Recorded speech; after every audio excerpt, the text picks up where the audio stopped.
Olá, meu irmão e minha irmã, está começando mais um devocional, aquele momento que a gente reflete, medita na palavra de Deus. E hoje eu quero falar sobre o medo.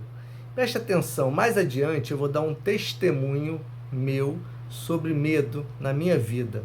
Mas então voltemos, vamos falar sobre medo. Existem três tipos de medo. O medo que ele nos protege, o medo que nos paralisa e o medo patológico. O que nos protege evita que a gente sofra um dano. Se tem um leão ali na frente, você não vai até ali. O medo que paralisa a gente é aquele medo que impede que a gente vá adiante, que a gente siga. E o medo patológico é aquele medo que geralmente por alguma desordem química no cérebro provoca um medo.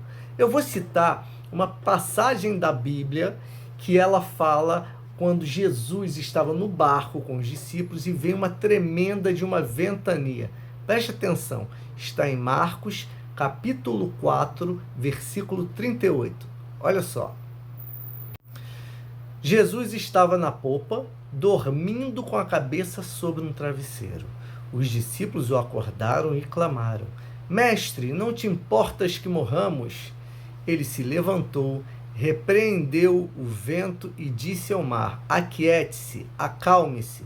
O vento se aquietou e fez-se completa bonança. Então perguntou aos seus discípulos: Por que vocês estão com tanto medo?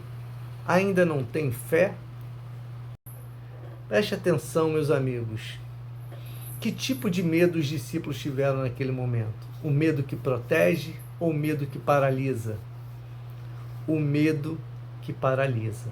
Porque o que protege ali naquele caso não era o medo, era Jesus Cristo. E toda vez que você estiver passando por algum apuro, que você estiver com medo, com insegurança, é a Deus que você tem que clamar. É a Ele que você tem que se conectar, que você tem que orar, que você tem que pedir, que você tem que clamar, louvar, porque Ele é que sustenta a nossa vida e a nossa caminhada. É através dele que a gente consegue sempre ir adiante. Então quero dar o meu testemunho que eu falei no início do vídeo. Era mais ou menos o início da década de 80, quando eu virei para o meu pai e para minha mãe e disse: eu estou com medo. Obviamente eles perguntaram: medo de quê? Eu falei: não sei, pai, não sei, mãe. E não era só um medo, era um suor, era uma palidez, dava uma sensação de ausência, era horrível, a sensação de morte, um pânico total. E durava mais ou menos uns 10, 15 minutos. Eu estou falando da década de 80, 1980. E a coisa foi se tornando frequente nas festinhas, quando eu saía para ir no shopping com os meus pais, no campinho de futebol, na escola.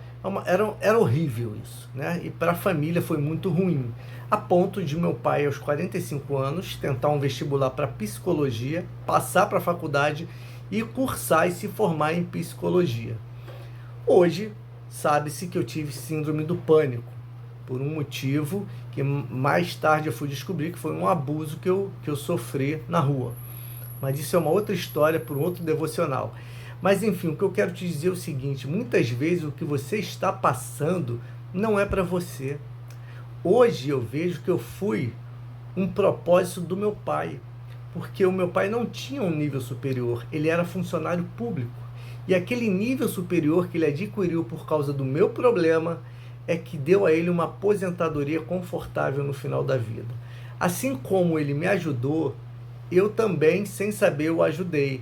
Mas isso não caberia a mim saber, porque esses são planos de Deus para a gente. Deus é intencional em tudo que Ele faz.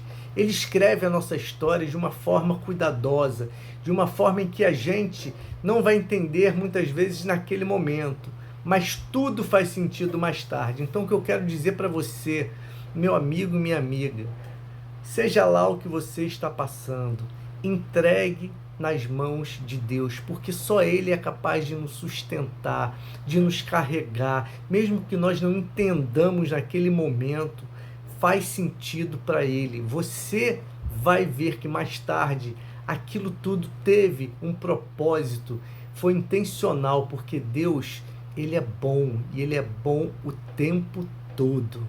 Pode crer nisso.